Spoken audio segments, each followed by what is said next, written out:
Good afternoon. Welcome. So glad that you're here.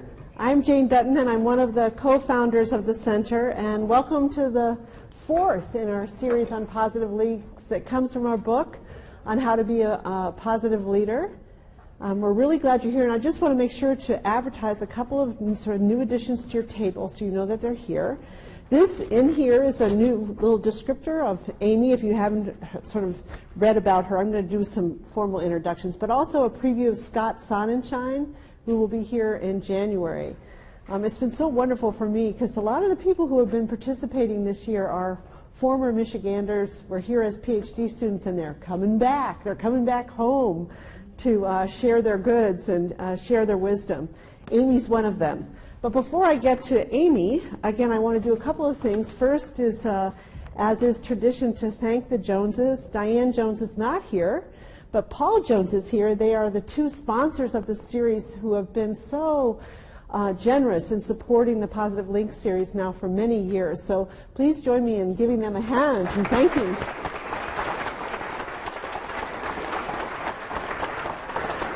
Thank you, Paul.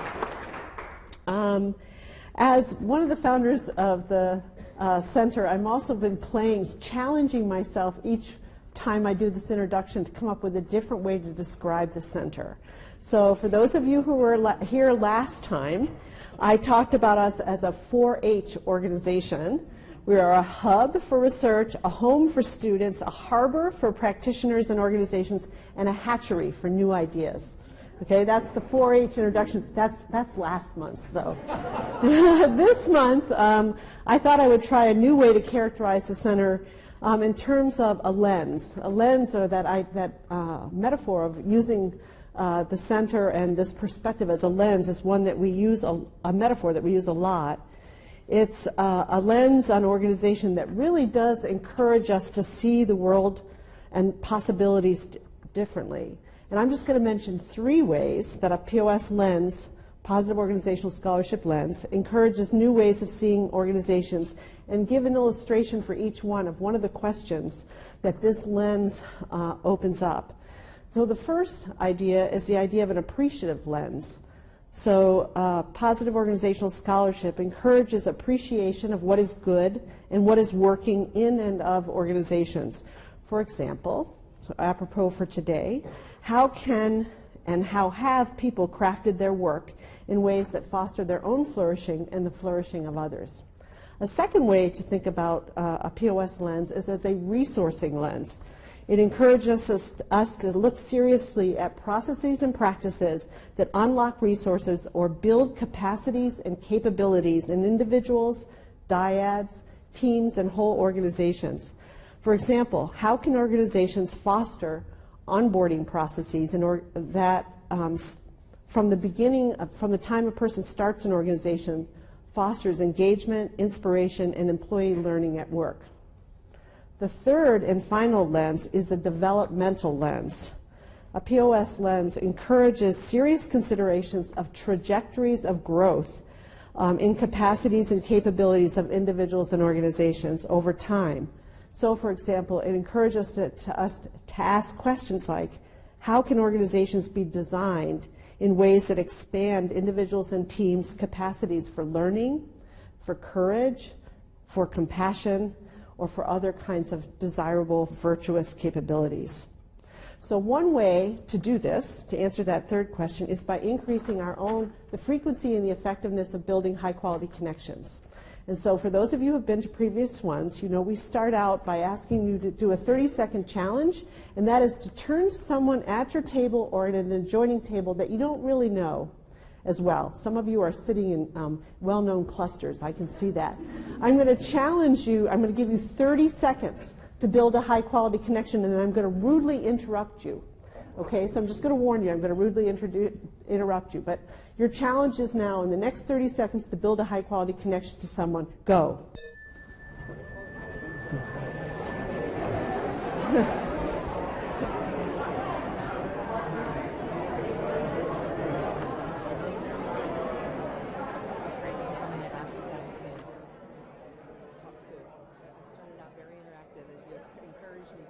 And you might also build on it. material about the job crafting area.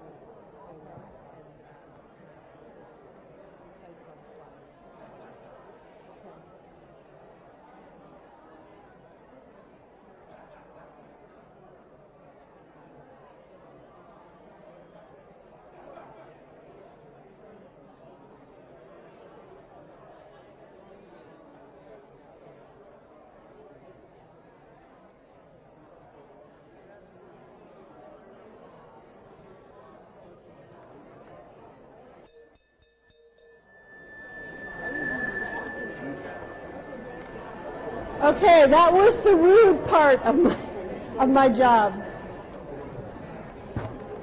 Thank you for taking the challenge.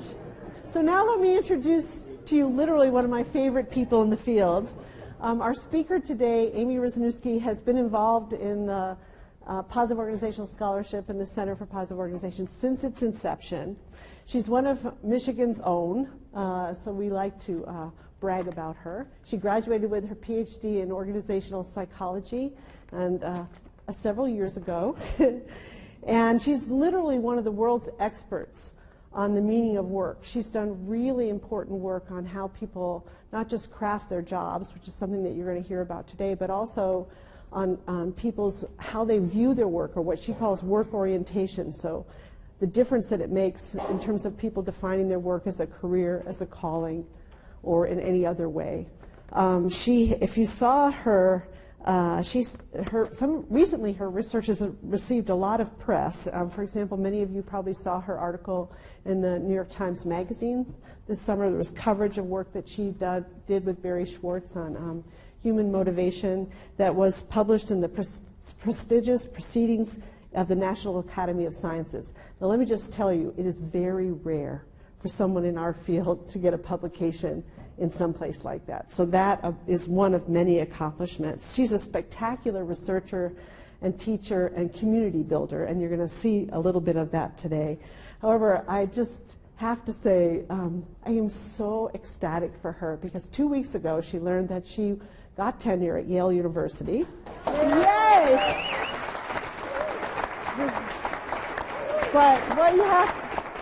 But just to add just a deliciousness to this, is she is the first person ever in the history of Yale University to receive tenure by going through the ranks in the management and organizations area. That is an incredible accomplishment. So we are very fortunate to have her on our research advisory board for the center.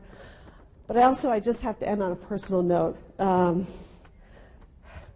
When I think about my life as an academic, without a doubt, the biggest and most meaningful part of the work I do is the privilege of working with incredible graduate students who then grow up, they graduate, they do amazing things, and you get to be friends with them for life. And Amy is one of the treasure trove of former wonderful graduate students I've had the privilege of working with, and I can't wait for her to share what she's excited about with you.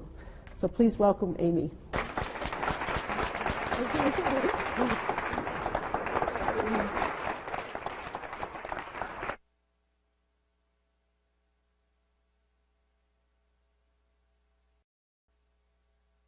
Jane, for that incredibly kind introduction.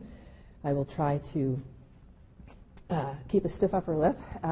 Thank you, Paul and Diane Jones, for sponsoring this series, and which gives me an opportunity to come here and meet all of you, however briefly. And thank you again. That was just lovely.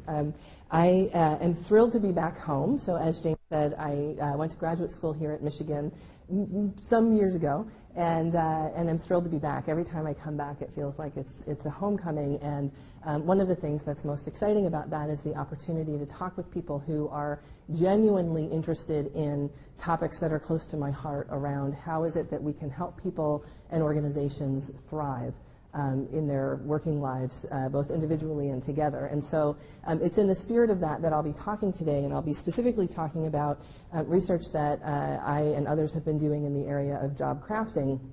But before I launch into that research and how that work began and what it is that we know and how you might use this in your own work lives both individually, but for those of you who manage others, how you might use this in the organizations that you're part of to help enrich and enliven the work lives of those around you, I wanted to pose a question to you. So I know that this is an interactive series where we like to get people talking with one another. So the first thing that I'm going to do is pose a question to you that I want you to consider for a few moments, and then to turn to someone. It may be the person that you just met, it may be someone else, to see if you can articulate some kind of answer to this question. And the question is this. So if you think about the job that you're in, the work that you do, is there a way that you could identify what the most meaningful and enjoyable aspect of your work would be? Some of you may know this immediately. Some of you may need a minute to think about it. But I'd ask you, before we even get into any of the research, to take a moment to think about that, and then to turn to someone who is next to you to share with each other what is that aspect of your work. And then we'll pull it back together and keep going.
So let's take just one more minute.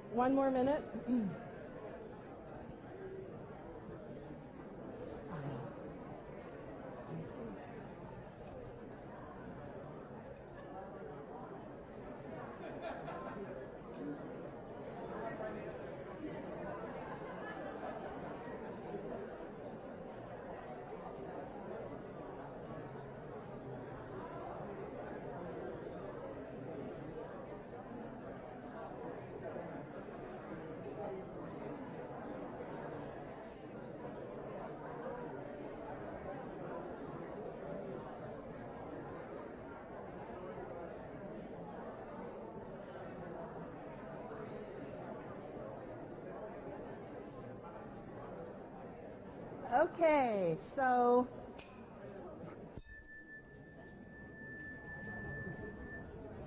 all right. I hope that's giving you a brief opportunity to reflect on and to reflect via the words of others the kinds of things that may be happening at your table around what it is that makes your work meaningful and enjoyable for you. This is a two-part question. Since we're at a university, we'll make it complex. And so I won't ask you to discuss this, but this is a question that I want you to keep in your mind as we talk about some of the work that's been done in this area. And that is to think about what could you do to make more of that aspect possible in your work. And so I overheard a few of you from where I am. And if you could think about ways of translating for people what it is that the impact of their work might be, which was something that I overheard, or the other kinds of things that you identified. I want you to think a bit about, just on your own, what it is that you could do in the near term, in the long term, to devote more time to whatever that aspect might be, to devote more of your energy, to maybe front-load it in the first part of your day so that it feeds you through the rest of the of the working day, but to begin to think about strategies where you might be able to actually deploy moves that would help you to connect with or to have more of whatever that aspect of your work might be. And as you think about that, what I will say is this is very much at the heart of what job crafting is about. Is what is it that individuals do to change the experience and the meaning of the work that they're doing through moves that they're making in their work to change aspects of the tasks, their relationships, or the way that they think about the work more broadly. And we're going to return to this question later altogether in this session. But before we do that, I want to go back to the beginning with respect to how this stream of research got going, how we ultimately created a tool to help people think about how they might craft their own jobs. And that means going back to some ways to the university hospital cleaning crew. And so back when I was a doctoral student here at Michigan, together with Jane Dutton and Galai Debeba, who was a doctoral student in organizational behavior, we began to do a study of people who worked on the cleaning staff at a large Midwestern university hospital. And we were interested in learning more about how it was that individuals who did this job experienced their work, and in particular, how they experienced their interactions with others and how they experienced the tasks of their work. And when we analyzed our data and began to look at what it was we were learning from the people who worked in the cleaning service, we found something very surprising, and that was on the one hand, there was a group of cleaning staff members who talked about the work very much in the way that the literature would have predicted, in that they said, I'm here for the benefits, it's not work that I find particularly difficult or high skill. They didn't necessarily enjoy the work very much, and if you followed the literature around the attitudes that we have towards work being driven by the task design of the work, this is very much what would have been predicted. At the same time, we talked with, interviewed and gathered data from a group of cleaning staff members who talked about the work in radically different terms. They talked about the work as being very high in skill and difficulty. They talked about how much they enjoyed the work. They talked about rich interactions and relationships that they had with many of the members of the hospital across occupational lines. And when we tried to figure out what was happening, what the difference was between these two subgroups, whether it was on tenure, shift, the kind of unit they were in, we could find no differences at all. And so as we dug into their data more deeply to figure out what it was that was going on, what we discovered was that cleaning staff members in the second group were fundamentally doing a completely different job from the cleaning staff members in the first group. So though they had the same job description, which involved cleaning 18 patient rooms and all of the public areas in the hospital, in addition to other spaces each day, though the job description made very clear that they should not be interacting with patients and visitors unless they were asked a question or unless a request was made of them, there were radical differences in what it was that the members of these two groups were doing. And the way we came to think about this was that what the members of the cleaning staff in the second group were doing were crafting their jobs. So in addition to discharging all of the duties that they were given by the hospital on a daily basis, they also talked about doing things like paying attention as they moved through patient rooms to see who seemed particularly emotional as a patient, so that they could double back later in the shift and spend a little bit of time with that person to give them an opportunity to talk or to cry if they needed to cry, because they were attuned to what it was that was happening with them. We also had stories of people who were in this group of cleaners who talked about walking patients' elderly parents all the way through the labyrinth of the university hospital back to their cars in the parking garage so that the patient wouldn't be worried about their parents getting lost.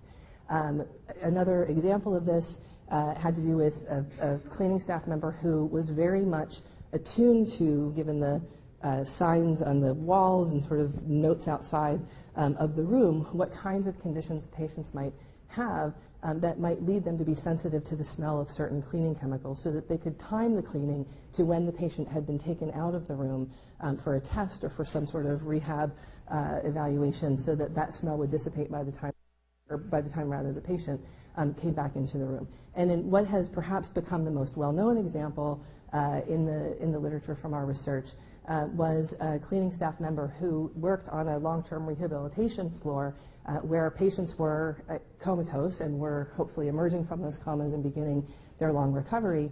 And in describing, all we had asked was, tell us about what it is that you do each day, what are the tasks that are part of your job. Described taking down the artwork that hung in the hospital rooms of the patients on a regular basis and moving those prints or paintings around and then rehanging them. And when we asked her, is this something that you do because you're asked to do it, said, no, I do it because though the patients are comatose, maybe I can spark something in their awareness or their consciousness that will help them to become well sooner. And when we asked her, given that you work on this particular unit, is that part of your job, responded to us, that's not part of my job, but that's part of me. And so as we talked in these interviews and in the shadowing that we did with the members of the cleaning staff, what we found was in the first group that I had referred to earlier, when we asked them, what is it that you do here at the hospital, they gave us their official job title, as the hospital itself had named it. But the cleaning staff members in the second group, when we asked them the same question, can you tell us what it is that you do here, were more likely to say things like, for example, I'm an ambassador for the organization. Or in the most striking example, I'm a healer, which prompted a follow-up question of, could you say a little bit more about what you mean about that? And the response that came was, I work in this environment to create clean and sterile spaces in which people can recover and heal, but it is also my job to do anything that I can to help facilitate their healing, whether that's helping their family members, helping them, coordinating with members of the nursing staff or the physicians in the hospital around their care. And so we were fascinated by this, deeply moved by it, deeply intrigued by the fact that the management of this particular unit and organization, or rather staff service in the organization, did not seem to be aware that any of this was happening. That in some cases there were quite meaningful types of patient care that were happening on behalf of the members of the cleaning staff that no one seemed to be aware of. That in some ways what had happened was the members of the cleaning staff who had taken on the opportunities to craft their job that they saw were doing this very much under the radar, knew what it was that they were responsible to the organization, and were taking very good care of those duties. But in authoring their own work in this bottom-up way to make it more of how it was they wanted to think about the meaning of what it was they were doing and their identity in this organization, completely changed what it was that they were accomplishing. And so if we think about what job crafting is, all of the work that we have done and that others have done has grown from this study and from this realization that there is something that is powerful that happens in individuals' jobs, whether they are asked or expected to engage in these bottom-up kinds of activities, or whether they're forbidden from doing it, that people are doing it in any case. And so the way we've defined this, so together with Justin Berg, Jane and I have written in earlier work that it is what employees do to redesign their own jobs in ways that foster engagement at work, job satisfaction, resilience, and thriving. And we've identified 3 different forms of job crafting that people seem to engage in across a number of contexts. So certainly in the hospital context that we initially studied, but across manufacturing, technology, education, sales at low levels of the organization with entry-level employees, to the executive levels of organizations that we and others have studied. We find examples of this everywhere we look. And so to define the 3 forms of job crafting, the first is task crafting. And so we define this as altering the number, type, or nature of tasks that people engage in the work. And so an example of this would be the story that I had just told about the hospital cleaning staff member who made it part of her regular tasks to move the paintings around on the floor with the patients who were going through long-term recoveries. The second form of crafting that we have studied and are quite interested in is relational crafting, which is about altering the number, type, or intensity of relationships that you're engaging in on the job, or the style or kinds of interactions that you're having on the job. So in the course of our work, most of us are interacting with various people who are either members of our organization, maybe their clients or customers. We're all perhaps they're students, all kinds of different categories of individuals. And relational crafting is about, again, taking bottom-up initiative to change something about how it is those interactions happen. So an example of this would be if you think about someone who works in the legal department of an organization, can interact with, say, the new product development teams as someone whose job it is to be approached by them when they're ready to launch something and they need to make sure that they can get it through legal, for example, and so that they're in this kind of relationship to one another. But you can imagine someone who is part of that legal department reaching out to and forming strong relationships with people who are on the new product development teams to learn more about what it is that they're doing and how they could potentially proactively make suggestions or help direct the efforts of the organization in such a way that time and money and effort gets saved because legal has been part of this for a longer period of the product development cycle. The third form of crafting that we have identified and are intrigued by is cognitive crafting, which is what it is that people do to alter how they perceive their tasks and their meaning. So an example of this might be, again, if we think about most organizations have IT departments, you could think of someone who works in an IT department as seeing the definition of the job as being a firefighter, being someone who is dealing with people's problems all day long and things that are going wrong and screens that won't work and things like this. Or you can imagine someone in the same role instead thinking about and approaching the job as being an educator or a teacher of others, so that each troubleshooting opportunity becomes a venue in which they can teach the person about what it is that's happening with the technology that is leading to this unexpected outcome, so that over the course of time they help to change the nature of the IT interface of the entire organization. And so we've been deeply intrigued by what it is that we and others are finding in this area, because wherever we look, we see people changing practice. I don't want to stand up and suggest that we have discovered something new that people are doing at work that no one has ever thought of before. This is part of a long tradition of research about how it is that people author their own tasks and experiences at work. What's been intriguing about it has been to study both the forms that it takes, that it shows up in places where it is, again, everything from demanded or encouraged to forbidden, and that it has the kind of influence that it does on the way that people experience the meaning of the work they do and also how they think about their identity in the organization. I would argue that in our work in this area, it matters for a number of reasons. First, it actually changes the job. So I think I want to be very careful to make sure that what I'm not suggesting here is that this is about two people who are doing exactly the same thing all day, but one of them goes home and talks about it differently. So the famous example of individuals who are stacking bricks, and one is saying, I'm stacking bricks, and another one is saying, I'm building a church building, and another person saying, I'm constructing a cathedral for the glorification of God. In some sense, they're all doing the same thing. Something that's quite different about job crafting is that it radically influences what it is that people are doing at work. If we had instead, in this original study of the hospital cleaning staff, gone in and followed people around and wrote their job descriptions based on that, we would have come to very different understandings about what it was that people were employed to do in the organization. And so it matters for organizations, clearly, because it changes a lot about what it is that's happening in the flow of work. I've already made this point. It happens at the bottom of organizations from a rank and hierarchy perspective all the way to the top across sectors and industries that we and others have studied. And it changes the meaning and the purpose that people make around their work. It allows them to author in much more dynamic ways what it is that they believe they are doing there. This, we know, is something that individuals and authors and organizations have become very interested in over time. So one of the things that is helpful about the periodical issues that are coming out and the books that are being published is that it's a nice pulse on what it is that people are thinking about or worried about.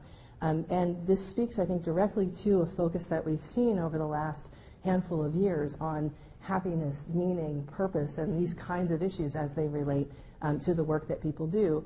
And often this kind of focus has led people to think about finding the perfect job, that if they found the job that really unlocked their sense of purpose or had the perfect meaning for them, and if they could just lock in with that, then everything would be fine. What it is, I think, that we're suggesting with this work is that having people start from where they are and to think about, well, what is it about this work that is present or could be present that connects with my values or with my strengths or my passions in a way that I could begin to build some part of the work around that, so that my experience of the meaning of it, my happiness in it, and so on, could potentially be influenced by this. This should raise the question for you, I hope, if you're thinking about the implications of what it is that I'm saying, that organizations perhaps should really worry about job crafting. What is it that happens when people just begin to take liberties with how it is that they're doing the tasks that they're doing and who it is they're talking with to get the work done? And certainly in the original theoretical work that Jane and I did on this topic, we were pretty agnostic about whether this might be good or bad for organizations. For every hospital cleaning staff member who is walking someone's parents to their car and decreasing the worry and stress of the patient who is staying behind at the hospital, perhaps there is a departmental member in an organization who decides that they will take care of all of the scheduling for all of the courses for the following academic year because they've seen it done for years, and end up creating havoc for the organization in doing this. And so one of the things that's been interesting to track since this work has started has been to see what is the impact on organizations. And so what we know is that job crafting is related to several positive outcomes. So for individuals, their own satisfaction in the work that they're doing, their commitment in that work, the attachment that they feel to the jobs they're in. But what I would say is these are all good things. These are good for the organization. Organizations care about the satisfaction, commitment, and attachment of their employees. But much of this work has been correlational or looking at more associations rather than causation. So in some sense, if you see this drop on the leaf there, it looks at job crafting sort of as it happens in the wild. Go into a situation and see what it is that's happening, and for the people who are crafting, what is true of them and their levels of satisfaction and so on. And with colleagues of mine, we've become interested in thinking about what would it mean to come into an organizational system and introduce job crafting as a practice that people could engage in, and then track more carefully what is the effect on them and what is the effect on their organizations of doing so. And so rather than studying the drop as it appears on the leaf when the researchers sort of go in to study it, what would it mean to intervene in the system to free people up, to enable them to begin to make changes to the jobs that they're in and to study this. And so together with Justin Berg, Adam Grant, Jennifer Kurkowski, and Brian Welly, we've done now a couple of studies, one in a tech organization and one across a number of different occupations and organizations, where we have tried to do just that. And what we find is that job crafting actually creates several positive outcomes. And so this is just having people sit down and work through an exercise. And if you're interested in this, there are cards on the table that give information about the website where you can learn more about the exercise. But by having people go through an exercise where they think about a question in some sense very similar to where we started, to think about what is it that you are doing in your work, how are you spending your time, what are the tasks and relationships and interactions that are absorbing your energy and attention, which of these connect with your values, your strengths, your passions in ways that you find meaningful, and then given that, while doing the job that you are responsible to the organization, what might you change about these tasks and relationships and interactions so that you could potentially have an impact on your experience of the meaning of what it is that you do and how you think about your identity in that system. And what we find is it has significant impact on people's happiness at work, over time, their performance, which was, for us, a very big question. You could imagine people going one way or the other with respect to how the organization would view their effectiveness, but this increased people's performance across a variety of different occupational types. And it also increased their mobility to new roles. And so I think there's something about having people think about, why is it that I'm here? What is it that I'm accomplishing? How does it speak to what I most want and who I am, that can spearhead or energize a process through which people moved to different roles in those organizations that were more fitting for what it was that they wanted to do. And so I think this is quite promising from the point of view of what it is that can happen in organizations that perhaps encourage or enable job crafting, though, as I've said before, it's happening everywhere, even if it's forbidden. And so in thinking about, I know that many of you here are interested in how these kinds of ideas can be put into practice in organizations. And so I have a few suggestions that I would make for how it is that organizations and managers can think about this and how to unleash and enable job crafting among employees. And so one would be to boost autonomy and support. Employees often have a very good idea about the ends toward which they are meant to be working, what it is that they're responsible for ultimately in the outcomes of their work. But giving them more autonomy and support in that autonomy around how it is that they accomplish that, or with whom they accomplish it, or in what order even they accomplish those tasks, is something that can begin to build a sense of support in the organization for the job crafting that people want to do. Another example of this would be to build developmental plans. And we know that in organizations, often conversations about performance and the future and so on all too often take the form of being not frequent enough, attached to performance evaluation and conversations about salary and things like this. Another idea to make this far more generative is to think about scheduling regular opportunities for conversations about building developmental plans. What is it that the person would like to unleash in the organization or within their role that speaks to what they most find meaningful or most enjoy, that would also be of service to the organization, would be another direct way for organizations to influence this. Another example would be to communicate strategic goals more than perhaps you are even currently. There's a famous example of a young logistics manager at Xerox working for Paul Allaire, at the time was the CEO of Xerox, at a time when Paul Allaire had made the focus of the entire company increasing ROA, return on assets. And this enabled this young manager, about whom cases have been written, John Clendenin, to take initiative in the roles and responsibilities that he was already responsible for, to orient much more of what he was doing around increasing returns on assets in a way that completely transformed his entire group and what it ultimately became focused on, but in a way that was very much in line with what the organization wanted to see. And then a final suggestion for this is I've talked about job crafting so far very much as an individual kind of pursuit or exercise, but you could imagine that one of the things that is both an opportunity and potentially a constraint is how the kinds of crafting moves that individuals make influence or bump up against the roles of others with whom they are interdependent.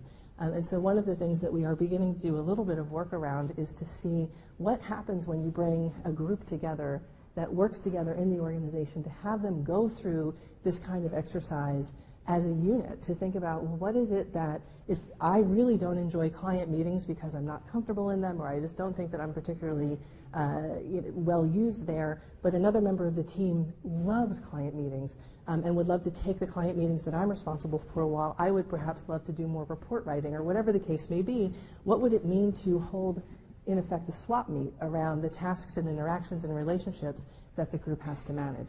The caveat, to be fair, that I will give here is that if there is some activity that ends up in the center of the table that no one wants to be doing as much of or more of, that the organization and the manager needs to think about a way to handle that. Does that become something that then becomes more equitably distributed, so that everyone knows that they all have some portion of this that they have to do, or perhaps there's a way to take that work outside of the organization, depending on what those kinds of tasks might be.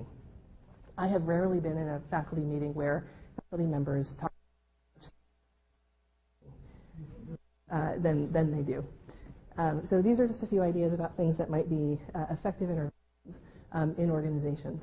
And so what I'd like to ask you to do is, I've given the opening sort of questions to orient you a bit to what it is that job crafting is about, is to think about going back to what it was that you started with in response to this question that you talked with your neighbor about, to think how might you begin to seed this in your own work? How could you make one even small move to pull in a little bit more time or energy or focus, or even a different way of queuing it up in the day or the week or the quarter, the thing that you had identified in response to the first question that I posed to you. So what I'd like to do is actually invite you to take a moment to do that, and then we'll pull it together and close. So I'd like you to go back to the person you were talking with initially to think about one thing that you might do to build a little bit more of that aspect of your work into your daily experience.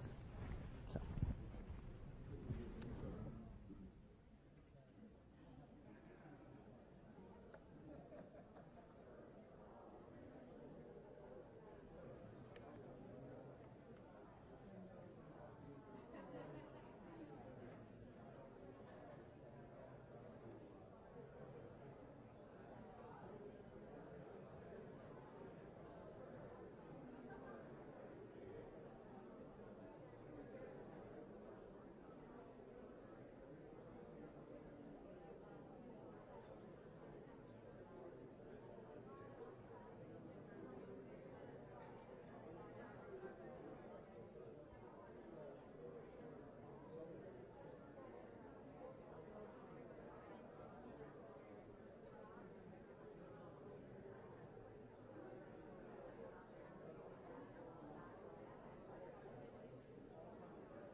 Okay, we'll take one more minute. One more minute.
Okay, so I'm going to pull us back together, and I'm happy to see just how much conversation this has engendered, and I look forward to continuing it. I'm curious, does anyone want to share something that they are thinking of doing to see this in their own work? Yes. If you could, they've asked me to ask you to stand, if you would, please. Thank you. Is there any suggestion that you have for this if you have employees, workers, contractors all over the world instead of in one place, or local or closer? Yes. So the question is, do I have suggestions if you have employees or contractors or others who are distributed across the world rather than all together in one place? And are you referring specifically to the swap meet sort of idea, or just generally how they might craft their jobs? Generally. I think that it's a situation akin to how we are seeing this used in organizations everywhere, which is individuals or groups are taking on the exercise and the challenge of recrafting their work, whether or not they're interdependent with other people, but are very much aware of how the kinds of moves that they plan to make might influence others. And as a result of that, may have conversations with their managers about what it would mean to put these plans into action, or to be very honest and fair, just as often, maybe not quite as often, we also have individuals, even in highly professionalized occupations and settings and high-level jobs, who say, this has been incredibly helpful. I see a different way of approaching the work and still doing what it is that the organization ultimately expects me to do. And the last person I will talk with about this is my manager. And so, this is an activity that sometimes people take on sort of their own accord, either via the exercise or themselves. But I think in the case of individuals who are distributed across the world, that there are ways to connect them with the exercise where they can engage in it and either have supporting conversations or not around how it is that they might want to put this into practice. Anyone else want to share a move that they plan to make? I want to leave time for Q&A at the end, and so I just want to tie up briefly by saying a couple of things in closing.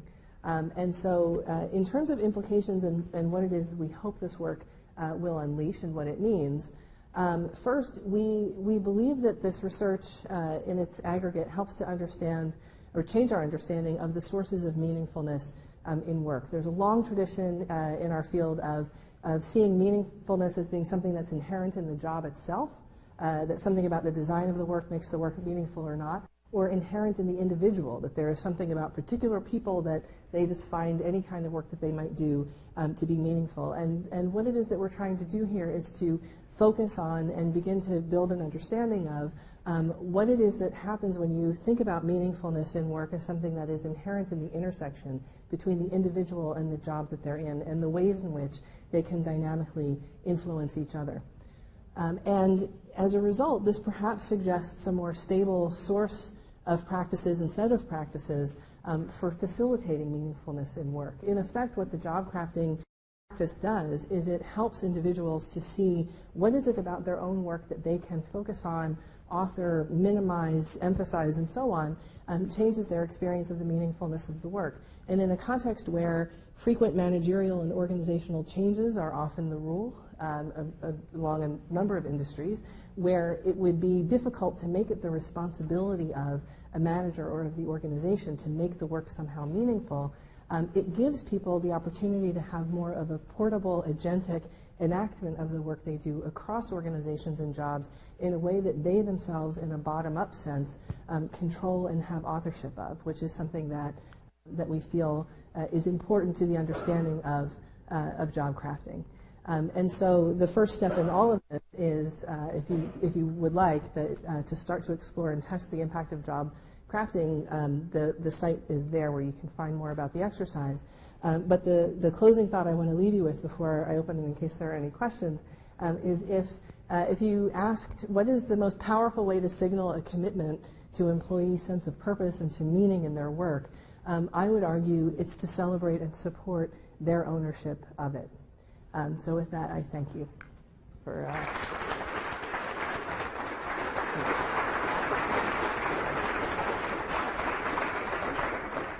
So are there questions? So we had the question about how does this work when people are distributed across geographies? Yes.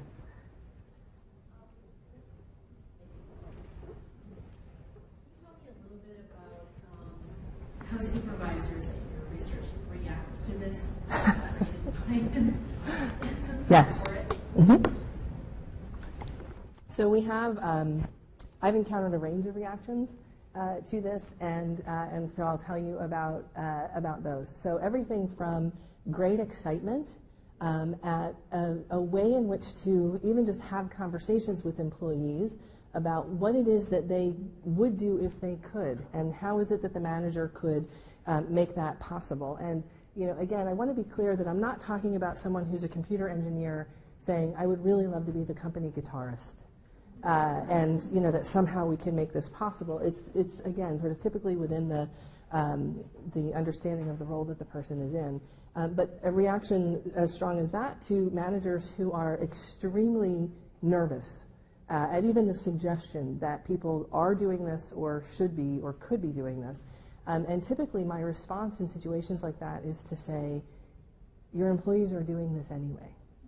They're already doing this. They are already figuring out ways to change how it is that they engage in certain tasks, things that they minimize, things that they, again, spend more time in, ways that they're authoring the relationships and interactions of the work. And so given that this is already a fact of organizational life, what would it mean to partner with employees to help understand what it is that you can do to help them be more engaged in the work that they're doing? And that it doesn't mean an abdication of all control where suddenly anything goes and maybe people do come in and they're the guitarist the next day or something like this, that this is something that is happening within a framework. And so lots of reactions to it, but which I think is natural and perhaps sometimes reflects managers' own assumptions about the nature of control and authority in their roles. Yeah. Yes. Hi. You mentioned some of the benefits that individuals may receive from job crafting, that institute or that organizations may receive from job crafting. And I wonder if you explored or considered exploring how recipients of that work may also benefit from job crafting. So in the case of the hospital patients, or in the case of university students benefiting from faculty and staff. Yes. Yes. So in our own research, this has not been a focus that we have taken on, but I do think that something that is relevant here are findings from other researchers who have looked at people who feel that they have the opportunity to do in their jobs what it is that they do best every day, which I imagine some of that is by design of the job, and some of it is by job crafting and sort of authorship of building that into the work. That there are results that suggest that clients and customers of units that are looked at the unit level, where that is more true, tend to be more satisfied, more sales, things like this. So it's not directly from our own work, but I think there's work that is suggestive that this is perhaps a positive force. Other questions? Yeah. Hi. What's the best way to use this? The exercise, is it that it was an individual account, is it a group? What, in your opinion, can you give us a little bit of an overview of what it actually is? Sure. Yes. So absolutely happy to. I think that it's been used in multiple kinds of ways. So individuals who are interested in thinking about how might they craft their own jobs, doing it at the individual level. I think that both in research and in workshops that I and many others, some in this room, have run, that one of the most powerful ways to do it is to have people come together to do it, even if they're not in the same job. That there is something about going through the exercise and talking through what it is that's happening. So to talk you briefly through what it is that's actually happening in the exercise, it starts by having people think about and map out what is it that they're doing in their work as they currently engage in the job. So where are they spending their time and energy and attention? And then to think about what their values, strengths, and passions are as they relate to and are relevant to their working life. And then from there to think about, well, what would it mean to change aspects of how much emphasis these tasks and relationships and interactions receive, and what would it mean to drop some of these or perhaps delegate them to others. Sometimes it happens that through conversation with others while doing the exercise, that even if the person they're talking with is not in the same job, that someone will say, you know, they're not even expecting me to do this, and I don't enjoy it, and if I just stopped doing it or just did it once a quarter, it would probably be okay. That somehow I find that I think a lot of us have found that making it more interactive makes the exercise more enjoyable for people. And you know, again, even if you're not working independently with someone, if you're trying to figure out, you know, what are your strengths, that people can sort of pipe in and say, oh, you know, well, remember you also know, you know, 3 languages, and that's a, you know, a great strength of yours, or a talent that you have that might be, you know, potentially relevant to the work. So I think people use it in a variety of ways, and I, as a facilitator, but also in observing people, I think there's something quite positive that happens when people do it together, even if they're not all in the same function or even organization. Yes. So I'm loving this when I think about peak performers. Mm-hmm. When I think about staff, employees that are not peak performers, where's that line where it's really an issue of this is a fit issue and the job you're in is not really the right job. Yes. And you're trying to create it to something that is not really what the organization may need right Mm-hmm. now. Have you found anything with that in your work? Yes. So in the field experiments that we've done, we've been very careful to orient people's crafting toward making changes that will make the job a more ideal but still realistic version of what it is that they're doing. So that in some sense we are helping to frame it so that they're not moving far away from what it is that the organization even needs. That said, in the studies that we've done where we've tracked performance, our results suggest that regardless of where people are randomly assigned to these different experimental conditions, that even if they're, so you would imagine low, medium, and high performers are randomly distributed across these groups, that we're seeing sort of uniform performance changes for people who are engaging in crafting. And so it suggests perhaps that even those who are perhaps below the curve in their performance are also part of this benefit, and that it's not just something that's driven by your best performers getting even better. The other thing that I will say, and I do think that this is helpful, is that sometimes it can help someone see a way to make the role they're in even better, while also generating ideas about what might be an even better role for me. And for me, as an organizational psychologist who cares very deeply about people's experience of the work they do, I think that's a good outcome. If it helps people to see what might the next set of steps be for them, as opposed to just limiting it to what it might mean for this organization forevermore. So, thank you. And I'm going to have us clap for a minute for Amy, but I just also, I had to make another sort of just announcement about this. Is Amy, Justin, and myself are involved in making actually an electronic version of the job crafting exercise. Right now it's a booklet you buy, but by next summer, because we had a company basically that was so interested in this and wanted to do it globally with their employees, they developed an e-version, which then we in the center and in a little spin-off are going to try to create and make available to people. So there will be different versions of this available in the future. But now it's time to put your hands together and thank the wonderful Amy.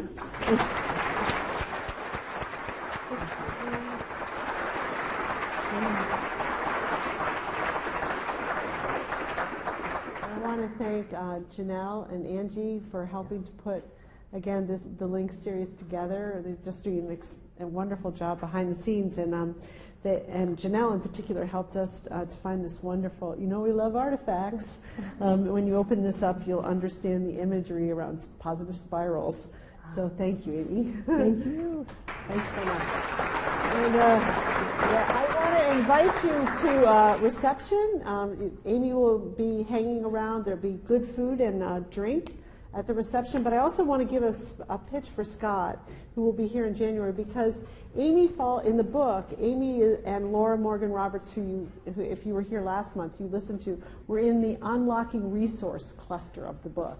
And we're going to move in the new year to looking at several people who are looking at how to revision change processes from a positive perspective. And Scott in particular is really the person who's putting the idea on the map around creating resourceful change. So how do you do change in ways that actually increase capability and capacity while you're doing the change?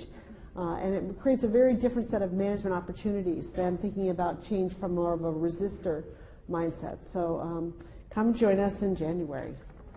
Now join us for drinks and food.